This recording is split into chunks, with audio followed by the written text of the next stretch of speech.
You are listening to Mining Stock Education, where you'll learn from the top leaders in the natural resource sector and uncover quality mining investment opportunities. High growth producer, I'd go to a name that people hate. I'd go to Endeavor. Thanked and excused the CEO, people hate that. Active in West Africa, people hate that. Second best capital allocator in the space, and an excellent development pipeline. I would ignore the sentiment of the market, and I would go for growth at an extraordinarily low price. I'm Bill Powers. This is MSE. Thanks for tuning in. We're chatting today with Rick Rule from Rule Investment Media. Rick, thanks for coming back on to the show. Let's get right into it with a question about the gold producers. If you were only able to buy one gold producer, which one would you buy and why? Agnico Eagle, because they have the finest 20-year track record of capital allocation in the business, and they have a strong growth profile. It is a very fully priced producer, and that answer is qualified by saying you didn't ask me about royalty and streaming companies. I would buy them in preference to Agnico Eagle. But among the producers, I want the very, very, very finest. I believe that we have a gold bull market coming, and the market leadership in a gold bull market will be led by the best. That's where the generalist investor will go first. With Agnico Eagle, I might not have the same upside that I have with some other companies, because the other companies will benefit, ironically, more from optionality. But the best juxtaposition of risk to reward you have is always with the finest company in the space. And if you're looking at a high growth producer for this bull market, where would you go for that? High growth producer, I'd go to a name that people hate. I'd go to Endeavor. Thanked and excused the CEO, people hate that. Active in West Africa, people hate that. Second best capital allocator in the space, and an excellent development pipeline. I would ignore the sentiment of the market, and I would go for growth at an extraordinarily low price.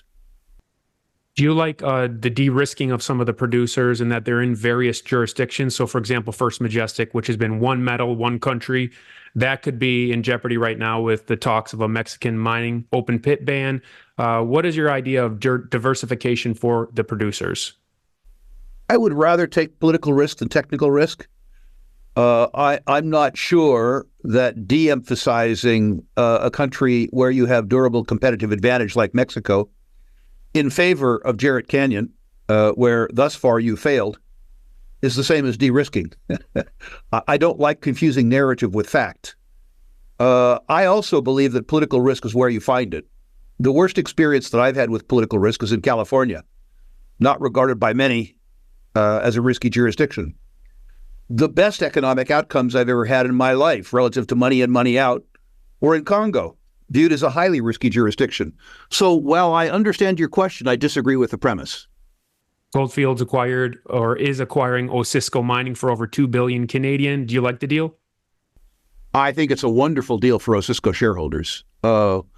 Windfall is a nice project. Obviously, Gold Fields believes that there's a lot of exploration upside to the project. They paid a very, very, very full price. Great job by the Osisko team. Newmont is divesting some of their, second tier or non-core assets. If you're a junior mining speculator looking for an advantage, would you be keeping an eye on where some of those assets end up in? What entities? Absolutely. One of the problems that Newmont has had is that they have too many Class 2 assets. They can't lavish love, care, and attention on all of them. And the idea that an asset that's redundant to Newmont, a crumb for Newmont, becomes a banquet for a smaller focused team is a theme that's proven to be successful in mining for 25 years. You mentioned Keith Neumeyer.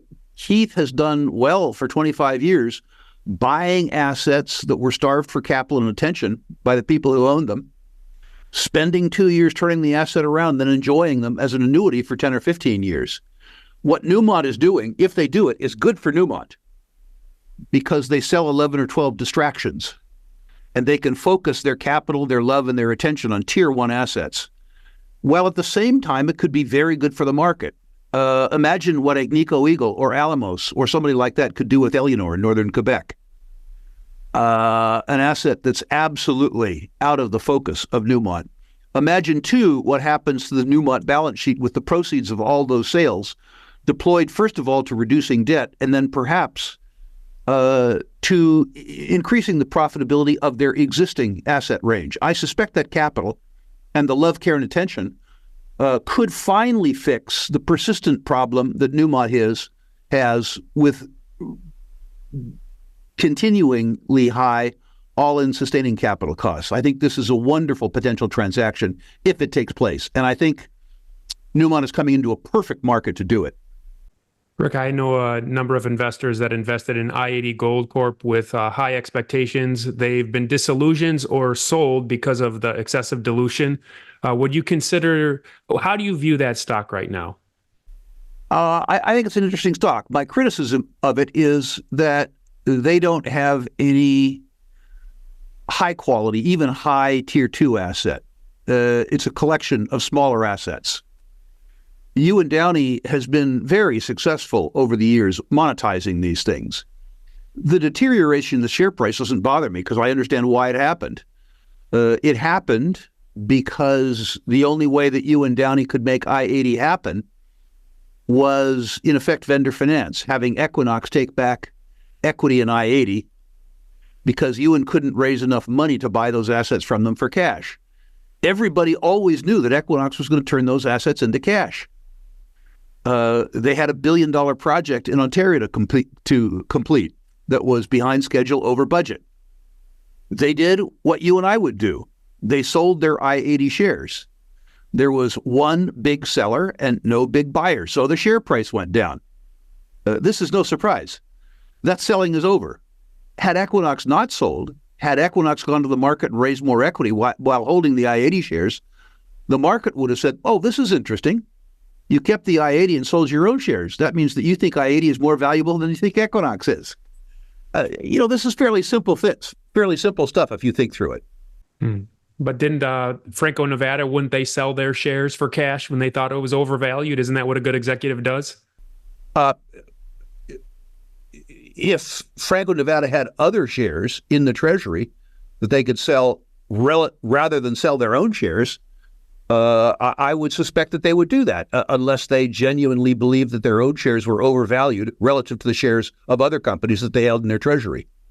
Rick, Victoria Gold, their heap leach failure up in the Yukon, would that keep you away from the Yukon for the next few years because of the implications of that and the negative sentiment? By contrast, I'm attracted to the Yukon. Fairly high-quality deposits have fallen 30 or 40% in price for something that I think is an irrelevancy over time. What are the economic alternatives that the Yukon has to mining? Muskrats? Tourism? Tourism's pretty bleak there in January. So we have a situation where we had a rather obvious, rather well-publicized failure. By the way, there have been problems in Victoria for a very long time. I haven't owned the stock since Clive Johnson ran it, which is 35 years ago, which are completely unrelated. If you follow the logic, you may remember the tailings dam failure at Mount Polly in British Columbia. How did that impact permitting afterwards?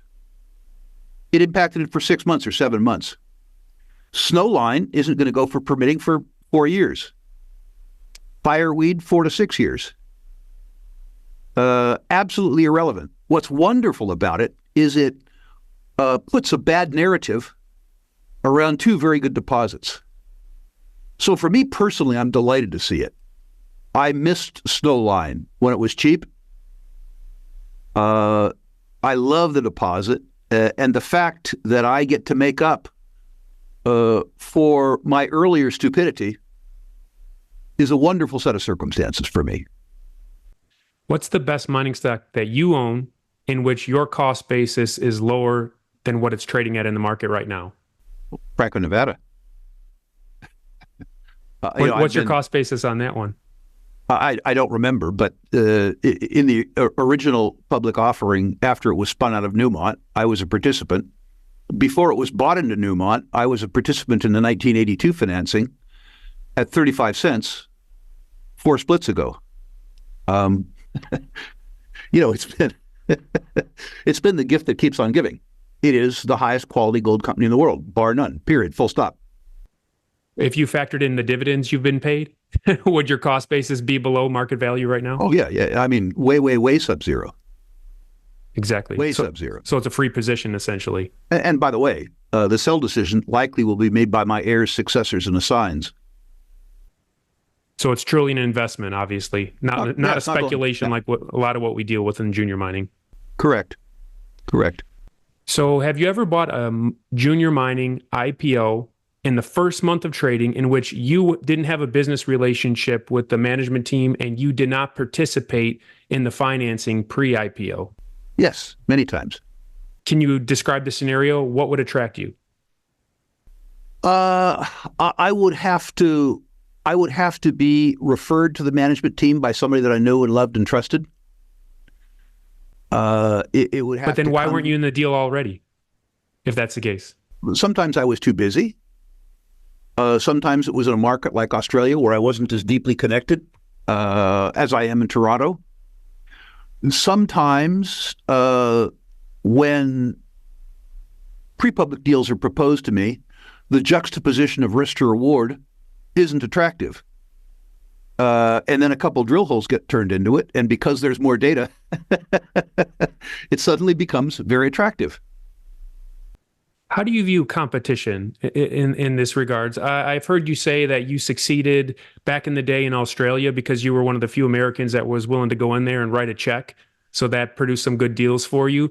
Do you look for situations in which the competition is lower, or you have such an unfair, maybe not unfair, but extreme competitive? I don't have an unfair advantage. I'm 71 years of age. But historically, looking over your career, like when you look back over the last 40 years. As I say, as a consequence of age, I don't have an unfair advantage now. The unfair advantage I have is that I understand the market for what it is. It's deeply cyclical, which means that you have to be a contrarian to make money. But most people only want to be contrarians when it's popular, and you can understand the difficulty with that idea. The second thing is that I'm profoundly patient. Bill, I've now graded over 100,000 portfolios for people. And I've learned a lot about the mistakes people make. And there are three principal mistakes. The first is that people own more stocks than they can rationally follow. So I employ a lot of help to follow stocks. I pay consultants a lot of money on an ongoing basis. I don't own more stocks than I follow. And I really follow them. I read the annuals. I read the quarterlies. I read the proxies. I read the 43101s. I read the insider filing statements. So that's one thing. I'm applied. Most of my competition isn't applied. I'm a contrarian. You will recall me talking about uranium stocks when everybody hated them. And you will recall when uranium stocks were in their bloom, I told your audience that I was selling enough to recoup my capital, that they were overheated. If you look at the social media response to both of those statements, when I was buying at the bottom, people thought I was crazy. When I was selling at the top, people thought I was a moron. The truth is that if the market lets you buy low and sell high, you should do it. And most people aren't willing to do it. Most people don't want to buy uranium at $20, but they're delighted to buy it at 100. This is felony stupid, but that's the way most people act. The third thing is that most people employ or are attracted to long-term narratives, big picture narratives, but they use short-term strategies. How dumb is that? You think the copper price is going to go up over 5 years, so you buy an exploration company that doesn't have any copper, and you think about a 3-month hold. You have to juxtapose your time expectation with the amount of time that you think it will take your narrative to play out. If you don't do that, you're setting yourself up for failure, and it's not the market's fault, it's your fault. Those are the three things that are my advantages. Now, of course, I have a very deep Rolodex. A mark of my age is that I call it a Rolodex as opposed to contacts. And that's very useful. I've spent 50 years on Howe Street and Bay Street getting screwed. And I know who most of the bad folks are. And I know who most of the good folks are. And I'm very good at consuming intellectual capital. I like to pay consultants, and I've become very good at paying consultants for their specific expertise. If I'm looking for geological consulting around a couple of drill holes in a potential porphyry discovery in Chile, I want to use a consultant who spent a lot of time drilling drill holes in porphyry exploration in Chile. You follow me? A guy whose expertise, or a gal whose expertise, is in orogenic gold in the Precambrian, in the Canadian Shield, is not the consultant I want to use in tertiary volcanics, accreted terrain in Chile. So that's, I guess that specific expertise is another advantage I have. But the first three advantages are probably more important than the last one. Rick, if we could differentiate between investing and speculating, and if speculating is more based on possibilities than even probabilities, when you look at the thought process that goes into it, you've often said, don't confuse a bull market with brains. In other words, if you get a good outcome, that doesn't mean you had good decision-making that went into it. What were some of the key things in your own journey as a speculator that caused you to differentiate between the decision-making process that went into a speculation and the outcome of the speculation? Well, the most important was going broke. You went negative, though, right? Yeah, broke and negative. I've related to you my early story where I participated in the market in the decade of the 70s. I got a lot of stuff right, by the way.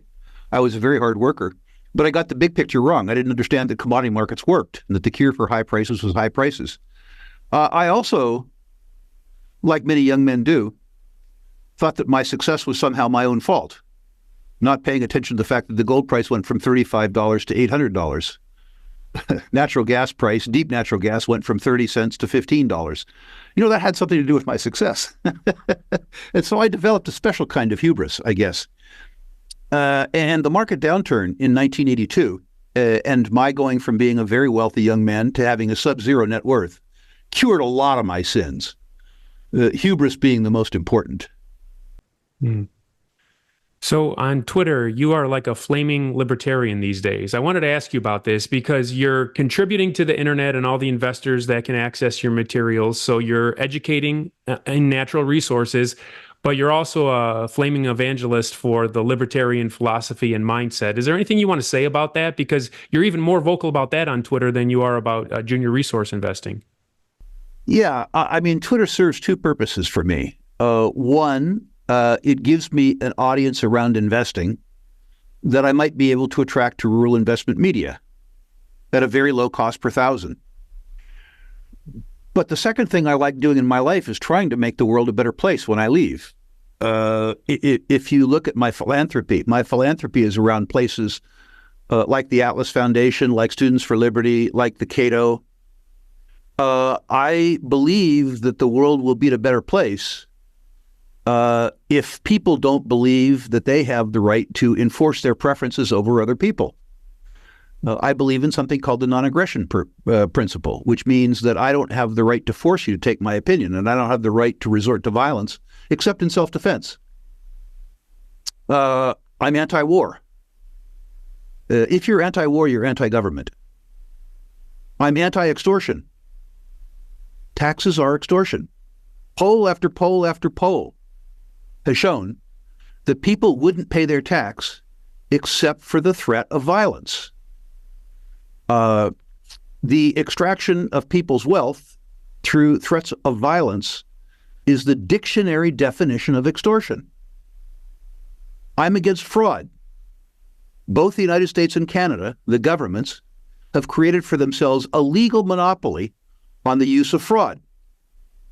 And I believe that the use of fraud is immoral. I understand that I'm not going to change the political landscape of the world in my lifetime. I also understand that in the 1970s, when I was in university, that there were probably 6 students that I knew of who could spell libertarian, and I wasn't one of them. Now, 50 years later, Students for Liberty, an organization that I support, touched the lives of 160,000 students worldwide just last year. And to the extent that I can participate, perhaps not in immediate conversion, but rather in asking people to believe or asking people whether they believe in extortion, whether they believe in war, whether they believe in fraud, whether they believe that they have the right to impose their preferences on their neighbors by force if necessary. If I'm able to cause people to have that discussion with themselves, rather than group themselves tribally as Democrats or Republicans, then I think I will have discharged some of the duty that I owe humankind. I've had an extraordinarily good life, Bill. And by the way, when I say I've had, I'm a very healthy 71-year-old. I expect I'll be making noise on Twitter for 40 more years. But I do feel an obligation before I shed my mortal coil to help or cause some thinking people to consider some of the issues that I think are important and are under-discussed. Rick, what would you say to someone that might take partial objection to what you just shared there? And they could say, well, you live in a civilized society. You have the benefits of a society that's supported by taxes. And then if we didn't have organized government and the revenue source has to be taxes, which comes from part of each of our income, you wouldn't be able to do what you did. What would you say to that person? The first thing I would say is thank you for engaging civilly in the discussion. I'm delighted that there was something that I said that interested you enough that you cared to engage with me. Secondly, I would thank you for engaging with me. It suggests that somewhere inside you, you think I'm worth engaging with. I would be grateful for that. And that's an important first step. The second thing I would say is that at 71 years of age, I'm tired of hearing myself bitch. And if we could reduce the scope of the problem, I wouldn't insist on a perfectly libertarian world. The third thing I would say is that there are two communities in the United States that exist. They're not theoretical. They exist. And these communities, from a sociological viewpoint, have everything wrong with them. They have transient populations. They have young populations in a demographic that's crime-prone. Much of the population is below the median income and below the median education level. They don't charge tax. They charge a voluntary fee. They're completely crime-free, or almost completely crime-free, litter-free, graffiti-free, gang-free, and they have almost 100% consumer satisfaction. This isn't a concept. This occurs. Do you know what those communities are? I'll let you tell me. Disneyland. Who will pay for the roads? Disneyland. Who will pay for the police? Disneyland. The difference is that Disneyland views their customers as customers, not as chattel. If Disneyland doesn't deliver a superior experience, the customer doesn't show up. The citizen doesn't show up. When we talk about the common defense, I actually sort of believe in the common defense, but I'm an American. There are American troops now in 120 countries. When I look at the dictionary under defense, there's no part of having a forward defense outside of your territory. A different part of government that makes some sense is the adjudication of dispute. But when the judiciary becomes perverted politically to economic interests or political interests over the rule of law, the protection afforded the individual in terms of justice and the mediation of disputes goes away. When we think about equity, as an example, is discrimination against Chinese students in institutions of higher learning by law equal protection? No, it's discrimination. So government exists to promote discrimination. Is that right? When people criticize libertarian ideas, they criticize them against an ideal, as opposed to criticizing them according to what is. So, while I'm not suggesting I'm going to fix anything, what I am suggesting is that I'm going to get somebody like Bill Power to engage in a dialogue or discussion with me. And maybe something that I have said 5 years from now is going to cause Bill Powers to look at an issue from a different point of view, rather than being reflexively a conservative or a progressive or a Democrat or a Republican. Rick, I appreciate you sharing that. Now, using this lens to the American Revolution, in which our country's forefathers threw off King George, and part of the issue there was taxation without representation. Would you support the colonists if you were alive with this perspective? Or would you say, of course, why? Because they went to war. They went to war. Of course. That war was a war of self-defense. They didn't invade England. Well, they declared they declared autonomy, right? And then you're saying they defended themselves because they declared autonomy. Correct. They defended themselves spontaneously, by the way. I would have had some problems when the Bill of Rights was written, and the Bill of Rights didn't extend to Native Americans, didn't extend to blacks, and didn't extend to women. The Bill of Rights, the fundamental error in the United States was that the Constitution, which was still probably the best political instrument ever written, was incomplete. Like most political stews, it was cooked for the benefit of the cooks.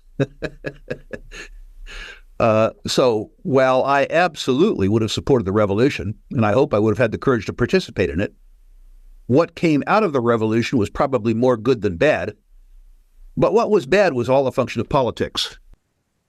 Rick, if we could conclude regarding your upcoming, or your boot camp that just happened. This is being published on Sunday. The day before, we're recording on a Friday, but on a Saturday, you're going to do your private placement boot camp. Now, you've said one of the ways you've made so much money is that you have a durable competitive advantage at understanding, structuring, and utilizing private placements. When I think about that word durable, lasting effect, we've been talking about governments and how governments can change, and governments can seemingly make things, or in actuality, unfair against you and me, or at least from our perspective. Because governments are involved in regulating the SEC, FINRA, things like that, how can you claim you have a durable competitive advantage? Is that looking in hindsight, or can you claim that with foresight? No, I think it's important. I think it's actually more important to have knowledge. Because with knowledge, you can understand the impact of changes in legislation. You can understand their impact on capital markets. You can understand their impact on issuers. You can understand their impact at you as an investor. You can, if you need to, change the domicile of some of your money so that you can comply with regulations in a way that less informed investors can. I think this is absolutely critical. There is a fair bit of the private placement boot camp that deals with how Americans can comply with Canadian regulation, how Canadians can comply with American and Australian regulation. But there are also sections like how to access private placements, how to analyze private placements, how to have a discussion around structure and remuneration, the things to avoid in private placements. These are commercial discussions, non-governmental discussions. But to be honest with you, a deep understanding of the regulation around private placements, both the intent and the politics, is important so that when the regulations change, and they've changed mightily in the 45 years that I've been in place, you have the ability to anticipate the consequence of those changes, and you have the ability to craft a response yourself. One example would be, for Americans participating in Canadian private placements, while you are subjected to the Canadian legend, which generally results, depending on the nature of the placement, in a 40-day hold or a 4-month hold, American certificates are burdened by an additional 12-month U.S. hold. Understanding both U.S. and Canadian securities law and practice means that if you structure the legend on a private placement correctly as an American, and you structure the agreement between yourself and the issuer so that the issuer agrees to use reasonable best efforts to clear your certificate in accordance with law, you can save yourself 8 months of hold period. You have to do it. There are two types of languages, legend languages for American investors. One is will sell and the other is have sold. As an inducement to get your audience to come to the boot camp, I'm not going to tell you the difference. But suffice it to say, the difference Years is ago an on this 8-month show, you told the difference, just so you know. The difference is an 8-month hold. Yeah. This boot camp is not for tourists. It's not an entertainment product. There's about 8 hours of intense programming. If you are not an accredited investor and don't care about private placements, the difference between have sold and will sell does not matter to you. And believe me, you won't find it interesting. If you are an investor that is an accredited investor that has more than $150,000 or $200,000 in the market, you'd be a moron not to attend the boot camp. And by the way, unlike private placements, the boot camp has an absolute gold-plated money-back guarantee. If you listen to the tape and you pay me $99 and you think for whatever reason that you didn't get $99 worth of benefit, email me. I'll give you the money back. Try that with a legislator. Say, you know what? I paid my tax. I didn't get my money's worth. I want my money back. One-way trip to the slammer, Bill. Yeah, good point. So, Rick, on this issue of private placements, before you go, I'm going to put the link in the show notes. So that's going to be a timeless teaching, even though this interview is being published the day after. It's timeless. Yep. But Rick, something I'm always learning about how all of this is structured. I'm familiar with what you're talking about, the will sell or have sold legends, the Rule 144 issue. But I just learned something again this week. I was told by a broker, and I want to throw this out to you. They said that if the company started as a shell company, then my hold would be for 2 years, and then I would have to qualify for a Section 4A1 exemption, whatever that is, before I can get the legend off. Not after 12 months, but I'd have to hold it for 24 months. And that was something I didn't even know I needed to look out for.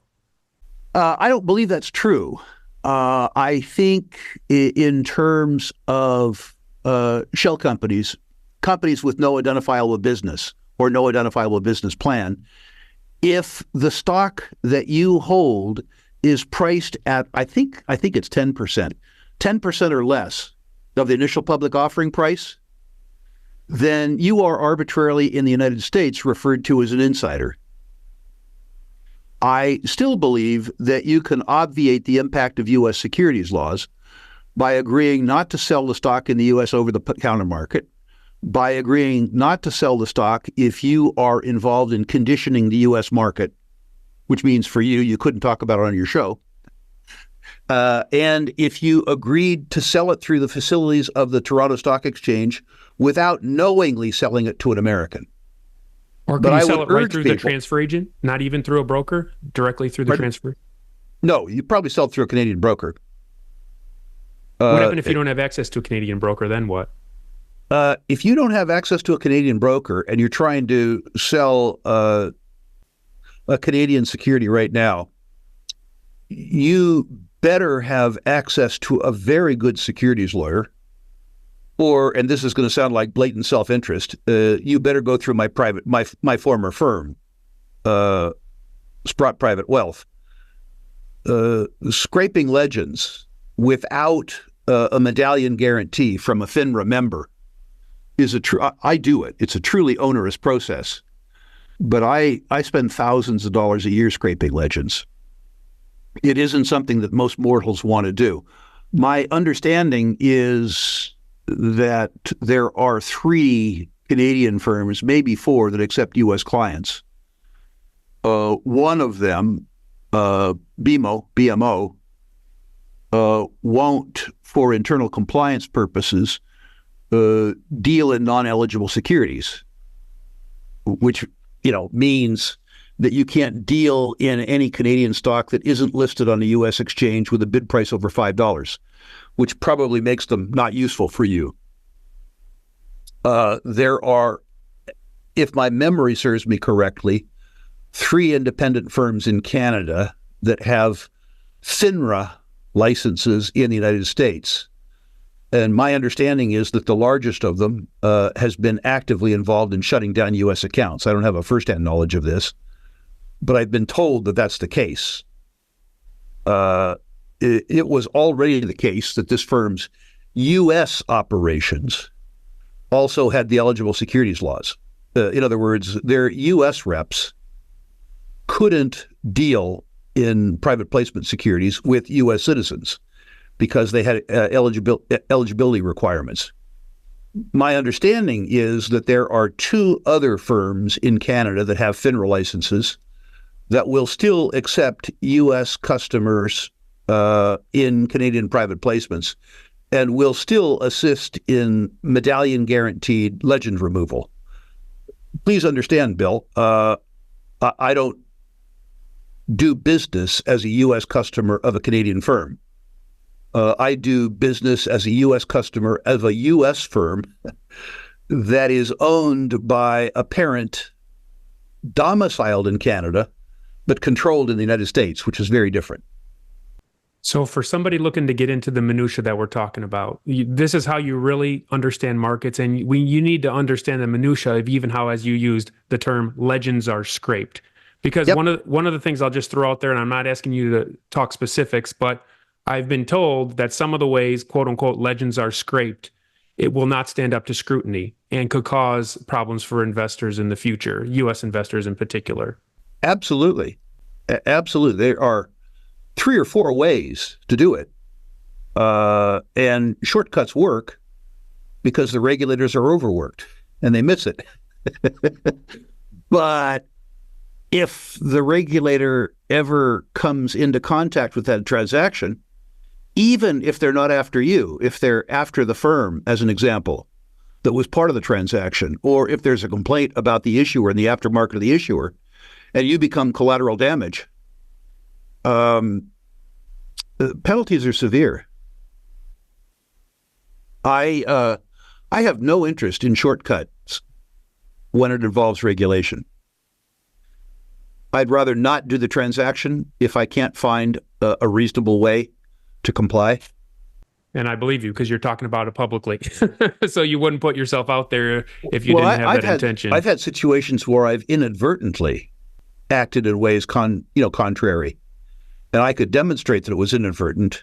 And I was still caught up in an 18 or 19-month process. Now, at the end of the process, the regulator agreed with me that my error had been unwitting, and there was no prosecution. But there was 18 or 19 months of brain strain and legal expense. And at age 71, I have no interest in repeating that process. Yeah, that makes sense. Well, I'm going to put a link in the show notes to Rick's private placement bootcamp to learn more about what we're talking about and just the intricacies of how the markets, the Canadian junior mining markets, are funded via private placements. I would encourage you to sign up for that. Rick, thanks for coming on the show. It's been quite a while since I spoke to you personally. I know Brian Lenny chatted with you on the show 5 or so months ago, but thanks for touching base and coming on the show again. Well, we should do it more often. I appreciate the ability to do deep dives, and I also appreciate the fact that you care about the other part of my life, which is libertarian propaganda. I'd like to offer your viewers, as I have in the past, the opportunity to interact with me more deeply. If you care about sharing for free the knowledge I have around natural resources, go to my website, ruleinvestmentmedia.com. List your natural resource stocks. I'll rank them 1 to 10. Understand, I'm a very hard ranker. It will not be flattering.